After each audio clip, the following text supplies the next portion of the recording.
connections and challenging conversations. The more that you are in this way of being, it's like... Today's episode is all about deep listening skills for deeper connections and challenging conversations.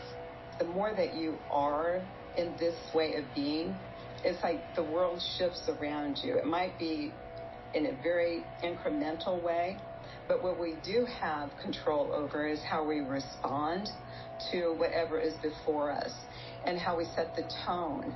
And it's not always perfect, and it doesn't always work, exactly how we script it out in our minds, but incrementally, step by step, being committed to operating on a higher level, so to speak. When you model that for others, it's almost like others will entrain themselves to you, to the higher vibration, the higher example. And when you experience reciprocation, because it will come, it's quite sweet. You want to know what's strange? We are more connected than we've ever been, but for some reason, we're also more divided than we've ever been. There's also more people on Earth than there's ever been, but somehow we're lonelier than we've ever been. Why? Most of my life, I felt a little lonely. Even when I'm in a huge group of people, I've just had this sense of separation. Like I was just alone in my body in a crowd of people. I will say it used to be worse, or maybe just different. As I get older, I find that I might have less relationships, but the ones I do have are a lot more intimate. They're more aligned with who I am and who I'm becoming. Actually, I'm sitting here trying to analyze it all, but 2020 has shaken things up a little. Almost like a lot of the relationships that were really beginning to form and become those deep friendships have been put on pause. So I can see why people are at an all-time low. According to polls, as a whole, we haven't been this unhappy in 50 years.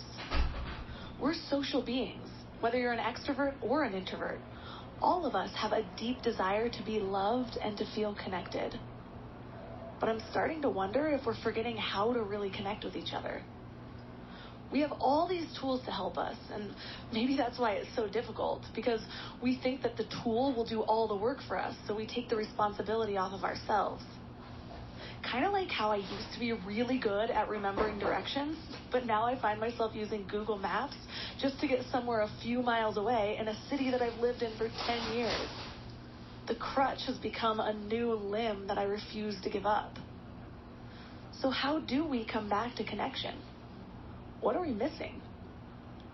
I think we're all so busy broadcasting our opinions, perfectly curating our images online, that we don't really get to know people or let people get to know us. And I mean the real us, not those Instagram versions of us. But here's the thing. Just like with everything else in life, that change starts with you and me. I can't expect people to be interested in the real me if I don't seem genuinely interested in the real them. And in order to be genuinely interested in them, I have to listen. Like really listen to their words and to their body language and to the underlying messages beneath what they're saying. I know what this feels like. It feels totally different. The relationships feel totally different. It reminds me of my best friend, Bretty. She's probably the best listener I know. When she listens with her whole body. She leans in. Her facial expressions react to what I'm saying. She never seems to be judging me no matter what I'm telling her. She just takes it in. When I tell her a story, she asks questions. And good questions, not just more details about the story, but things like what I was thinking when it was happening, or the first time I could remember feeling that way, or why I think I reacted in a certain way. She asks questions that guide me to understand myself a little bit better. It's probably why we're best friends. I can't help but feeling connected to someone who is so receptive to me, to my energy, and I want more connections like that. I think we all do. But like I said before, that has to start with ourselves first. And to be the kind of listeners that cultivate deep and meaningful connections, I suppose we have to know how, right? So that's what we're talking about today. Our guest is Terri Lonowski. She has a master's in educational psychology, and she's the founder of Soulful Listening. Through her own loneliness journey, she began to study what it meant to really deeply listen and why this skill is so fundamental to every human. She found that through 5 easy, repeatable steps, we could ease feelings of loneliness, create more fulfilling connections, and begin to break free from our own limitations. So 3 key things we will learn today are what it means to really hear someone or to be deeply heard, 5 simple steps to increase high-quality communication and create deeper, meaningful connections, and how to use social media to connect on a deeper level. And now let's welcome Terri Lonowski to the show. Hi, I'm so happy to be here, Melissa. So what's your story? How did you become focused on the idea of listening as a teaching? It's such an important part of humanity to be heard and seen and felt and connected on a deep level. And I had the blessing of having that demonstrated and modeled for me when I was a young girl from my grandma Helga. So odd that I would have that given the home situation that I grew up in, which there was not a lot of listening. There was a lot of chaos and a really deep sense of loneliness. Let me just kind of describe where I come from. Maybe that would be helpful. So I grew up in a small town in Nebraska, population of about 3,000, lived in a mansion, the second floor of a mansion. When I say the second floor, that's because the first floor was turned into a robust, thriving restaurant by my family, and I lived in the upstairs, and downstairs there was all of this clanging and banging and loud noises and late night bar crowds right beneath my bedroom. And so by the time I was 3 until I graduated from high school, that's where I lived. And there was such a sense of not being seen or heard, and really a loneliness that came from that. And what I wanted more than anything, although I couldn't describe what it was, I wanted to be heard. And there was one person that did, and that was my grandma Helga. And in her presence, it's as though the rest of the world had disappeared. I was in a safe, warm bubble. She had a presencing of herself that made me feel safe. And that became very, very important for many, many reasons. And what I noticed about her, and I later have been able to kind of dissect that and understand it better, is she took care of herself. So she had self-care. And because of that, she had something to give to a conversation to other people, and specifically to me. And so in my high school senior year, I went in for my guidance counseling session where you kind of map out what is next for you. And my high school guidance counselor said, Terri, you're a small town girl. You would get lost in a big city like Lincoln, Nebraska. And so you need to go to secretarial school and work at your family's restaurant, which was just a torturous thought for me. And so I went to Grandma Helga, and she got centered and kind of brought me in and said, Terri, look at all I've done without education. Just think of what you can do with it. And that single conversation shifted the trajectory of my life. So I went to my mother the next day and said, Mom, guess what I've decided to do? And she's going, what now, Terri? I go, I'm going to go to the university. And she said, I'm not going to help you. You figure it out. And so I did. And 2 weeks later, I was at the university. 4 years later, had a master's or bachelor's degree. And then on and on it goes. And so because of that kind of listening, that kind of mindful connection, and holding the space for possibility, my life changed to where I, contributed in very major ways, in professional settings and in my personal life as well. So when you ask, where did it start? It started way back then and then evolved throughout my lifetime and throughout professional experiences. First of all, I feel like guidance counselors back in the day were like the worst. There's always these stories about them saying like, oh, yeah, you're just never going to make it. Like, let's not try that. And it's like, do they still do that? It's crazy. Yeah, Melissa, that's so true. And had I not had my grandma Helga to bounce that lie off of, I might have accepted the sentence of a limitation. And I think that can happen in settings everywhere. When parents and children are kind of having those sorts of discussions, in the workplace when you're looking at maybe what your potential is, and if it's squelched. I think through the kind of deep listening that I speak about, it really opens up the possibility for expression of greater human potential. Right. And we got so much right now. You know, we really need, the world is demanding that the best of each of us is expressed. Right. I'm wondering, what does it really mean to be heard or to hear someone? Because right now, I mean, we're connected in ways we've never been before, but it seems like loneliness is growing even more. So how would you really differentiate just what most people think is just listening versus this deep listening that you talk about? Okay, I think it would be helpful for me to kind of walk through the 5 elements of soulful listening, and that will give a context, and then I'll give some real life examples that will, you know, kind of bring it on home. So the first element of soulful listening is self-care. And you may think, well, what does that have to do with communication? And it actually has everything to do with it. And when I speak of self-care, it's more than a bubble bath, although that could be one thing. But it's really about what a person needs to kind of fill themselves up. And it may be, self-care may look like, you know, physically taking care of yourself. It may also look like, what kind of nutrition are you putting into your body? It could also be, oh gosh, I love the book by Brene Brown, The Gifts of Imperfection. And one of the takeaways in that is, would you talk to another person the way you talk to yourself? And so I think that is a really important practice to be mindful of. You know, how are we talking to ourselves? Are we building ourselves up? Are we, you know, like squashing ourselves down? Another thing that I think is really important with communication and this deeper listening is healthy boundaries. You know, when you set healthy boundaries, you can kind of build yourself up. During the times that we're in right now, I also believe that part of self-care is laughter. Are we filling ourselves up with some joy?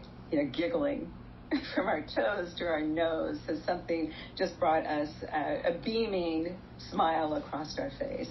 So anyway, the first element, self-care, so that you have something to offer, a conversation, another person. You know, you've heard the saying, you can't pour from an empty cup. That's true with ourselves. And so the gift you give of self-care to yourself is not just a gift for you, it's a gift for everyone that you touch in your life path. And so again, so you're beginning with a full cup, or maybe 3/4 full, or maybe half full, whatever it is, but at least it's not completely depleted.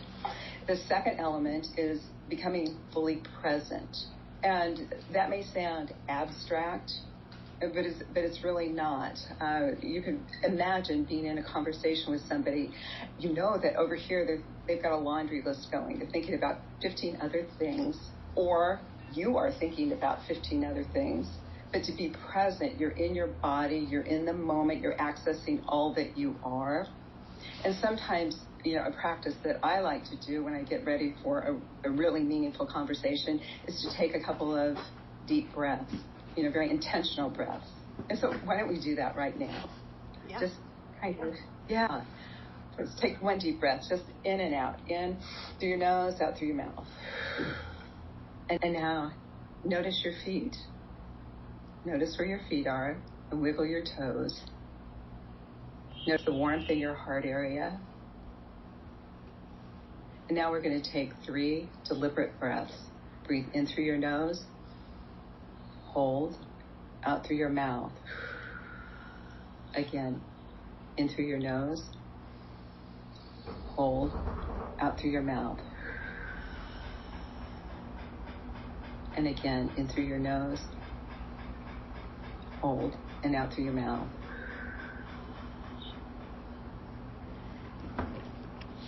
And the energy right now has shifted between the two of us and those that are listening. And see that quality, you can almost feel it. You can almost feel it. And so when you take care of yourself and you become fully present, you bring a quality of grace into every interaction. And so that would be one major difference. And then the third element It's kind of a combination between active listening and empathy. To me, if the two had a child, it would be this element of soulful listening. And so the difference between the two, active listening, you're paraphrasing back what you're hearing a person say, so you make sure that what you think they are saying is what they intended to say. So it's just kind of a feedback to one another. And then empathy is when you're really putting yourself in the place of another. And a Native American poem that really describes this well is, walk a mile in my moccasins for 2 full moons, so you know where they pinch. Yeah. Walk a mile in my moccasins for 2 full moons, so you know where they pinch. Yeah.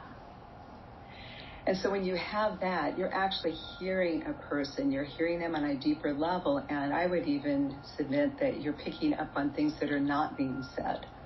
You know, you can kind of intuit, if you will, or just observe in a more heightened way. And then the fourth element is what I call the secret sauce, and it's inspired action. When you have a deep conversation with somebody, whether it be in the workplace, whether it be with a lover, whether it be with your child, you're likely to get insights. And perhaps some of those insights may result in you having an understanding how you can be helpful to that person. Maybe you can make a call on their behalf.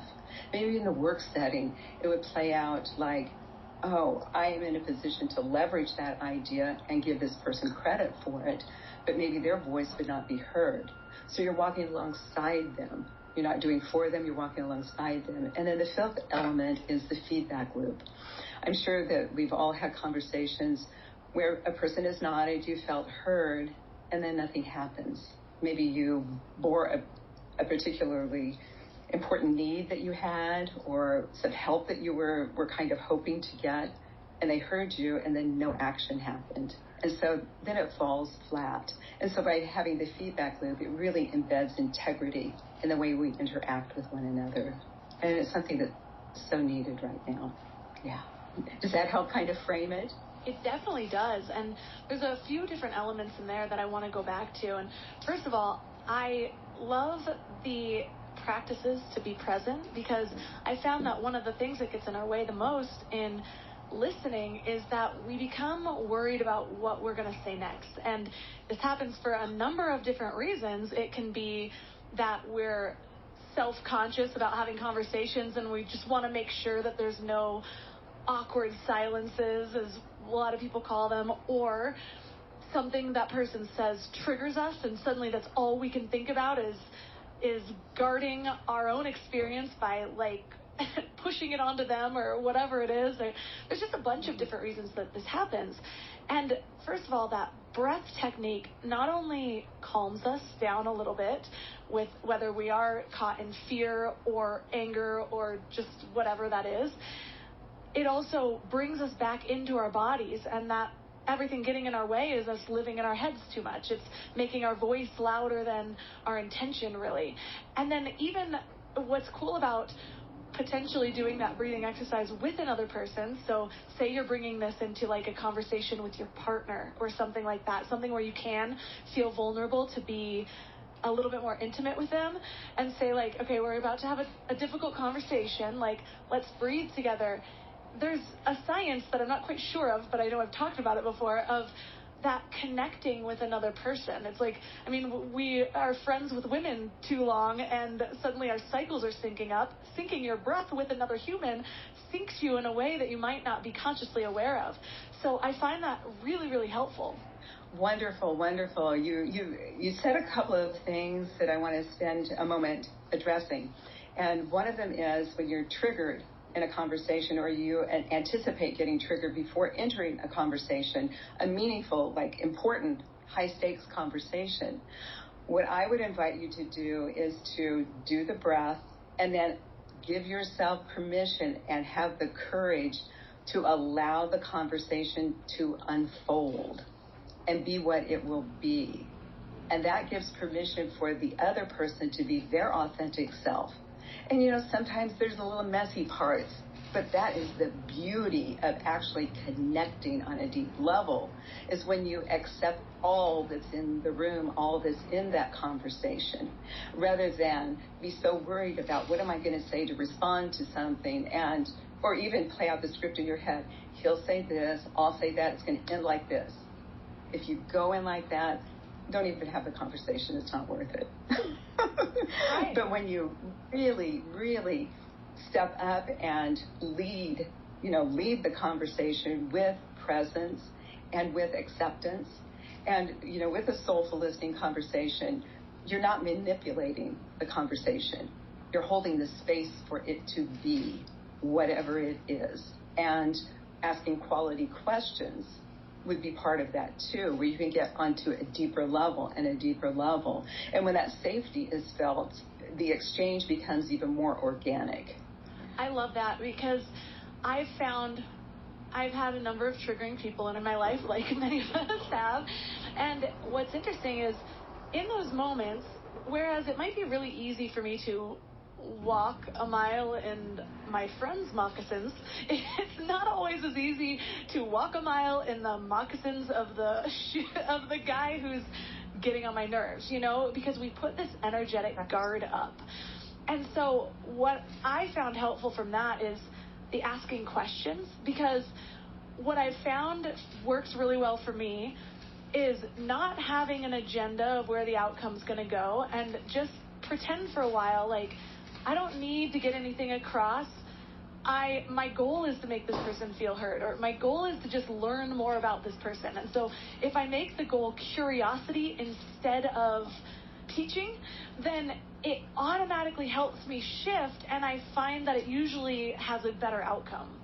I love the word that you just used, a sense of curiosity. And it's beautiful, and that is felt by the other person. When you really are genuinely curious, tell me more about that. Oh, where did that come from? Help me to understand.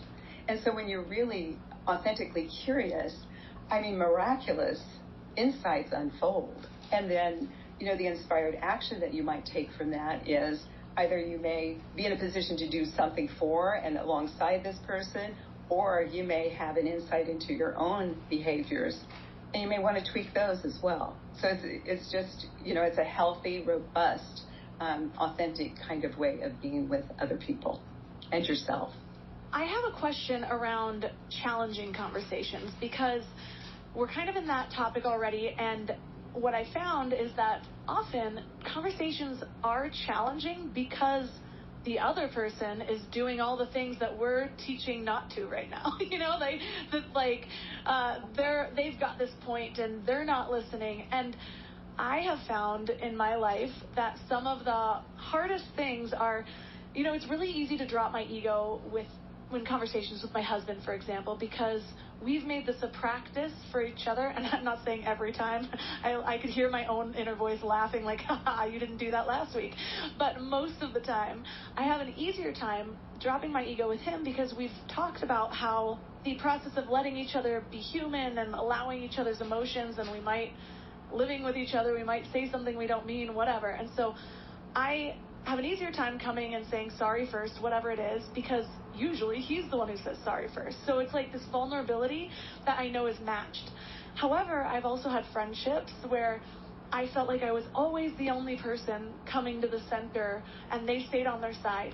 And those are the hardest for me, because it's like you stop having the motivation to come to that center.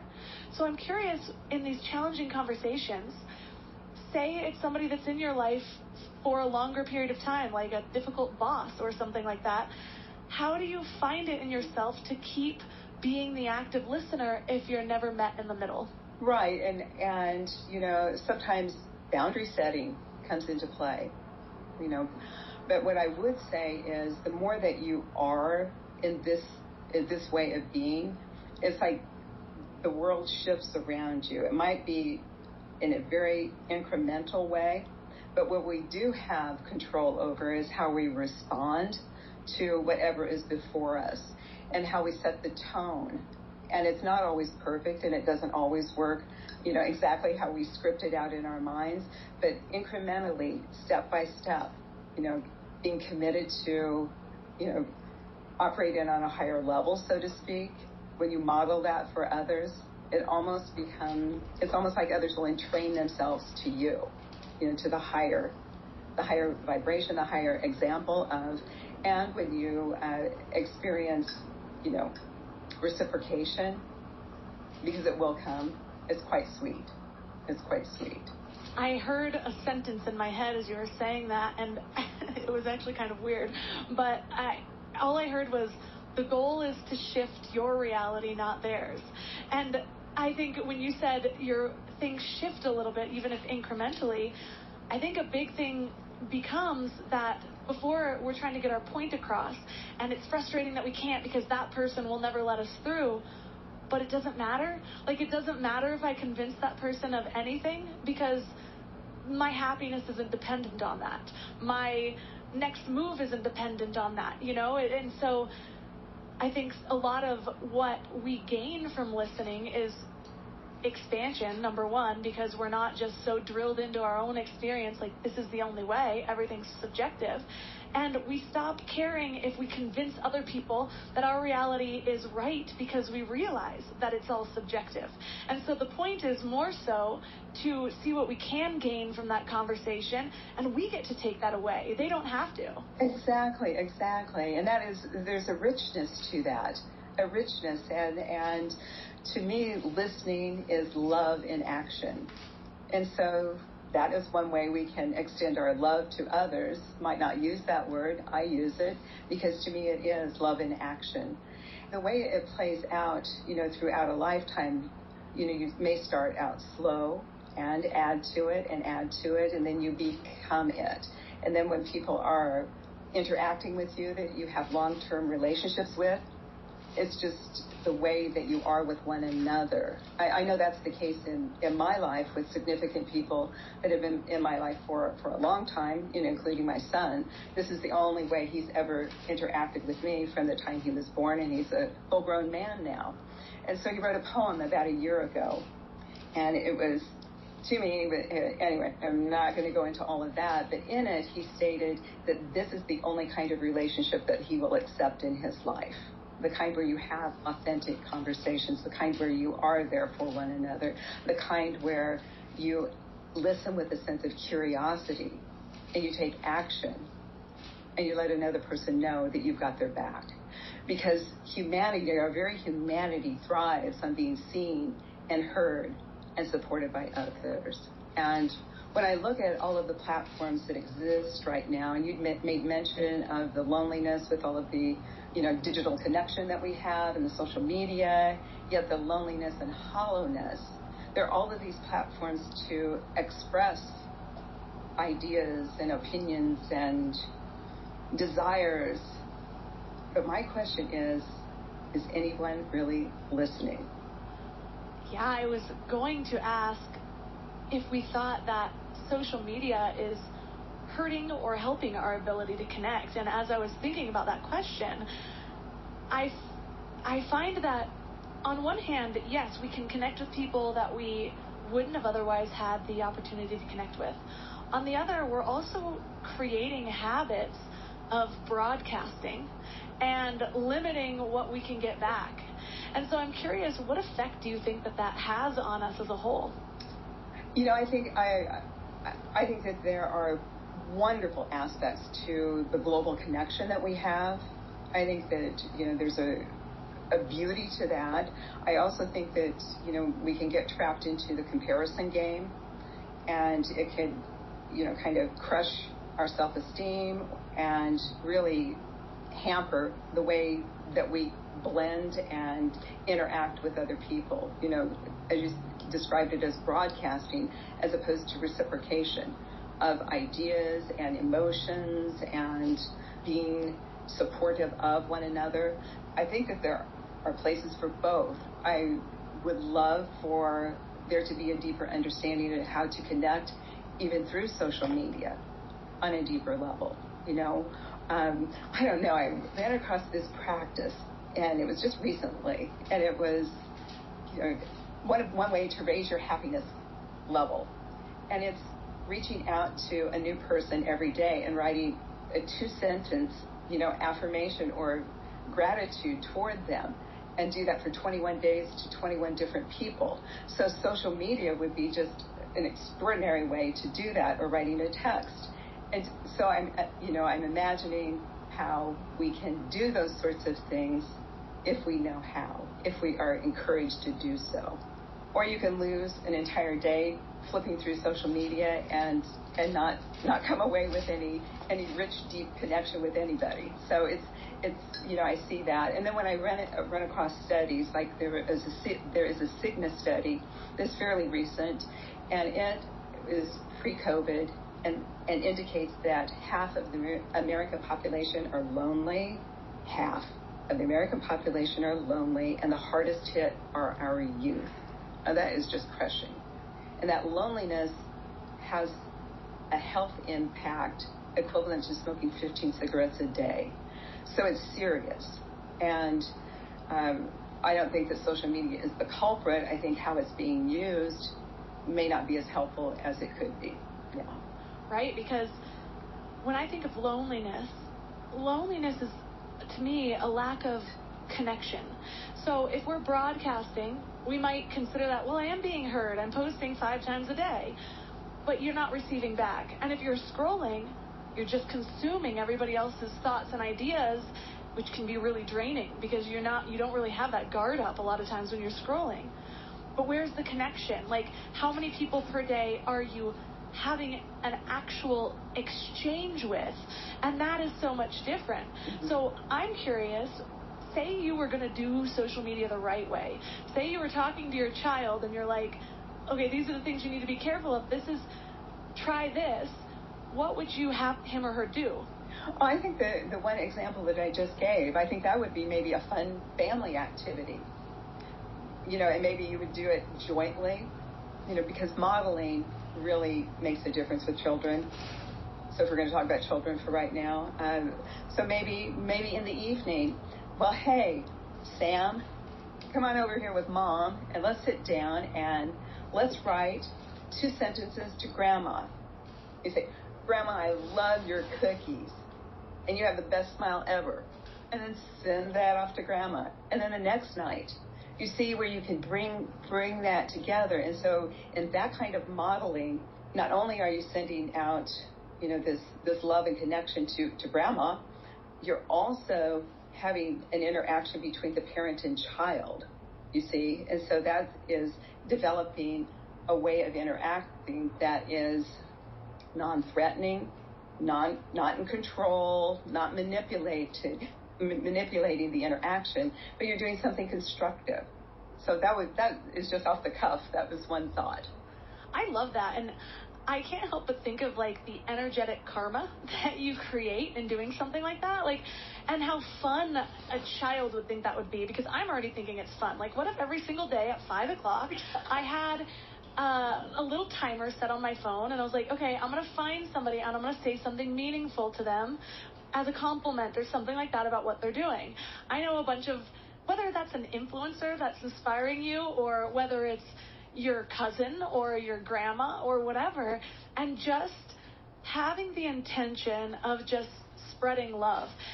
And when you do that, those things naturally flow back, and it also puts your focus on something other than what our minds tend to like to go to, which is our negativity bias.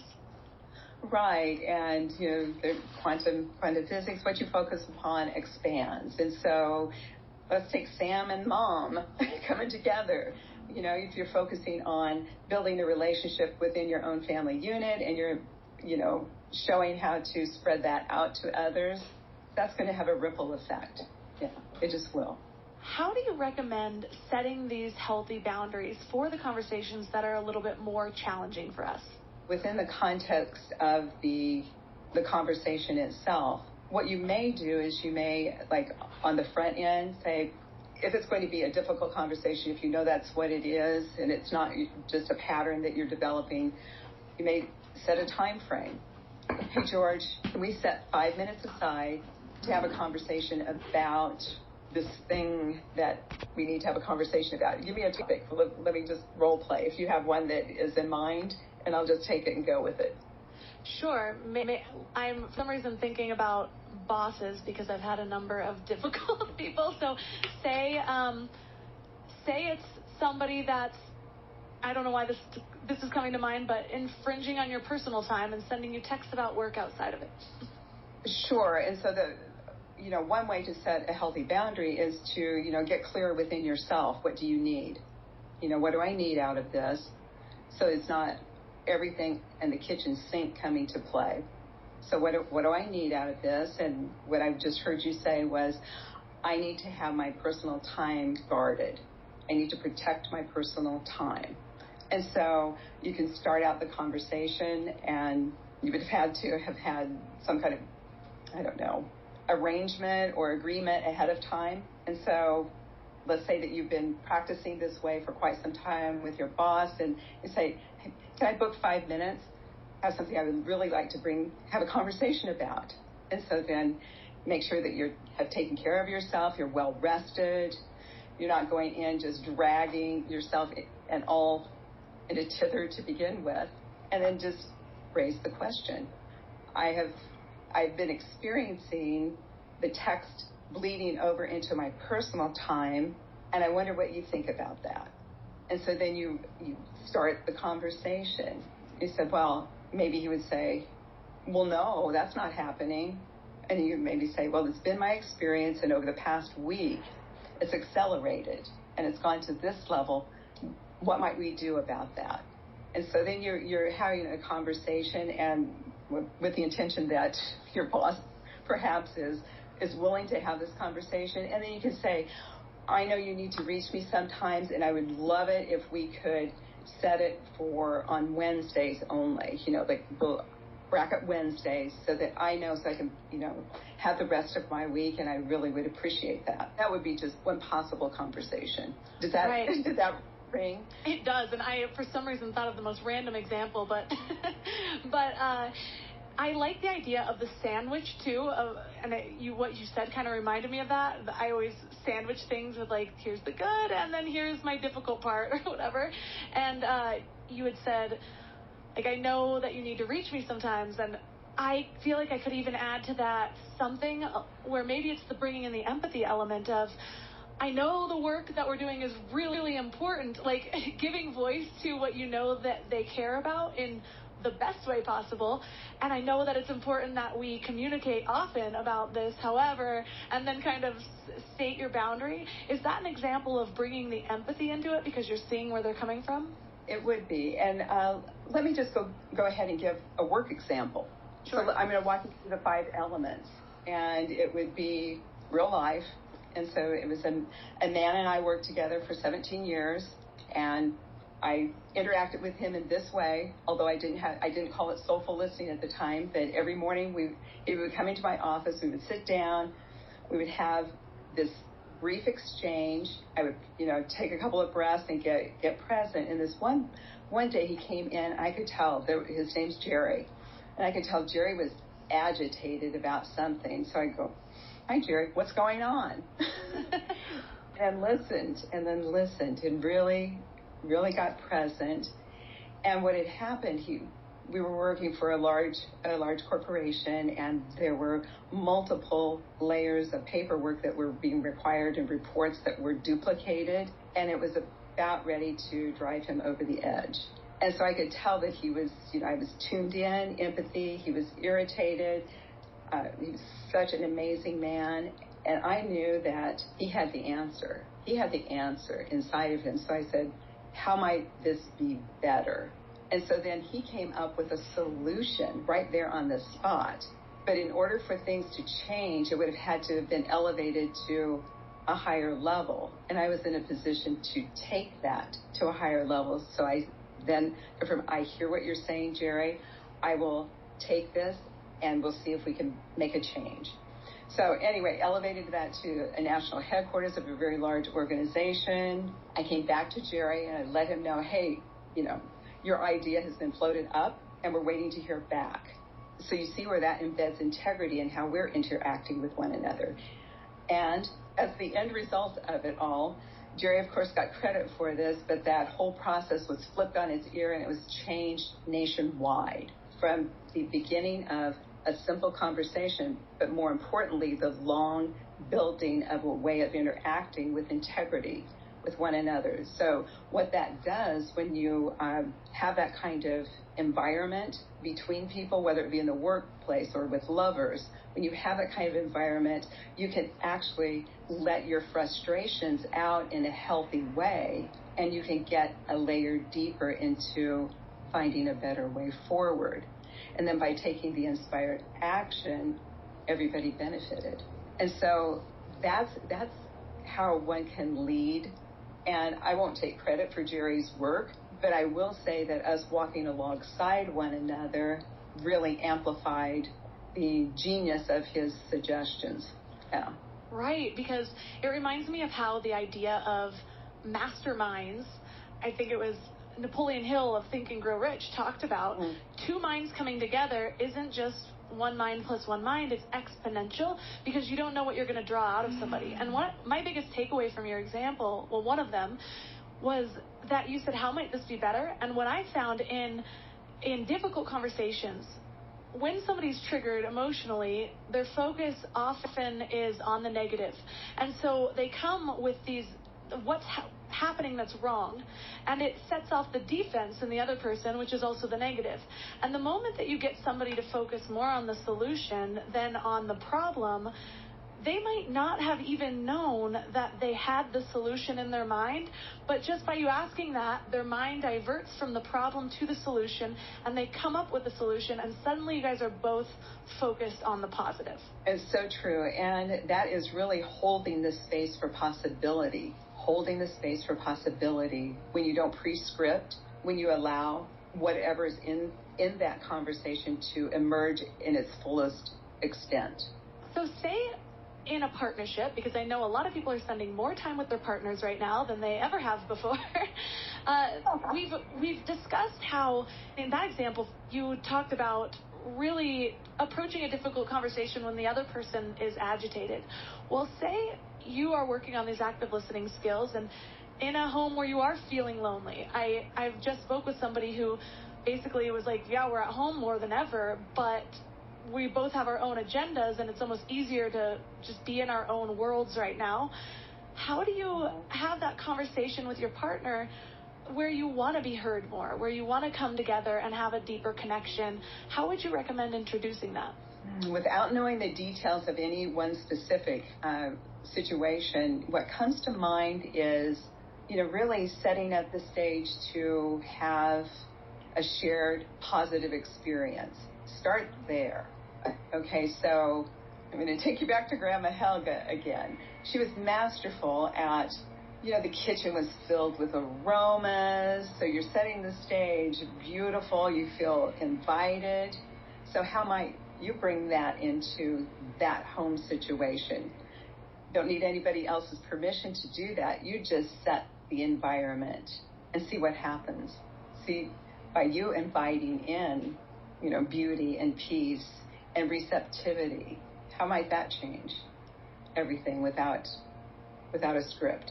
I love that, because in the last example, we just talked about how you diverted from the problem to the solution. And in this example, you created a solution and invited your partner into it. And so in both, instead of coming with the problem, like, I'm not feeling heard, I'm not feeling this, again, setting off the other person's defenses, you're creating a new type of experience for you to be involved in, and then take it from there. There you go. There you go. And that is, again, you would be listening to your partner as well, and listening is love in action. And by setting the environment, how might your energy change if you just take an extra time to create this bubble of welcoming? I know I feel better just describing it. Right.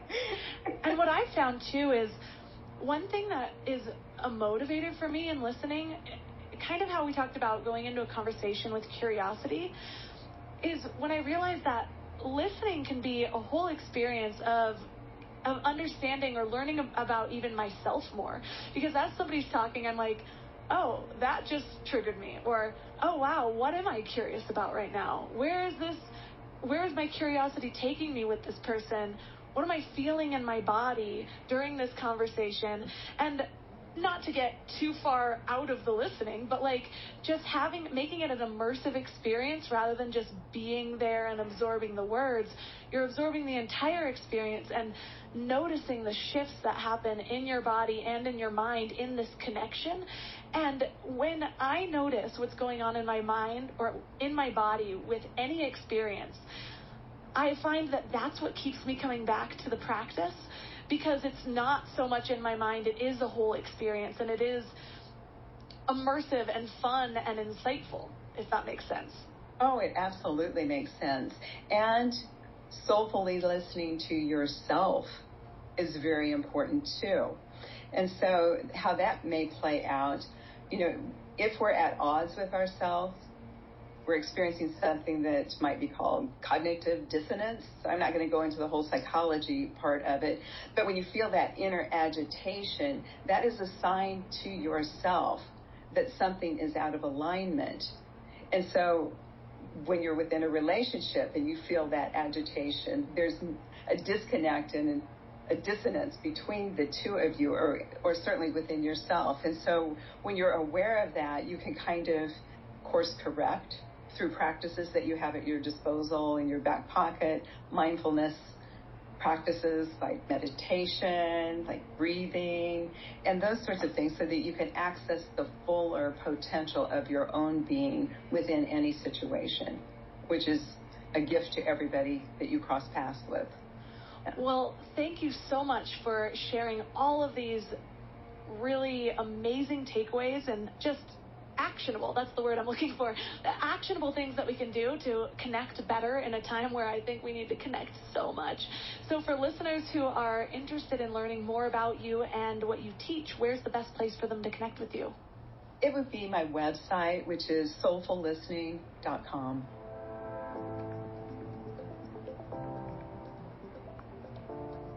All of the links from this episode will be at mindlove.com/x22. So your challenge for this week is to listen more than you talk. That might be hard for some of you. It's kind of hard for me sometimes. I will say that having a podcast has helped a lot. But I'll also say that it's really, really rewarding. We think that by expressing our opinions or by convincing people that our reality is the right reality, that somehow we're going to feel more whole, or maybe we're going to feel validated. But we don't really expand that way. We don't expand by just reinforcing our own walls. We expand by letting things in, whether it's words or energy or ideas. So practice that this week. When someone tells you a story, see if you can get them to go a layer deeper. Ask about more than the surface level, maybe what they were feeling or what they learned from it. Ask why or what else. Make your whole goal just understanding a little bit more about them and their point of view. And when you do this, take notice of how you feel. How's your energy? Do you feel guarded? Do you feel receptive? Do you feel like your defenses are down?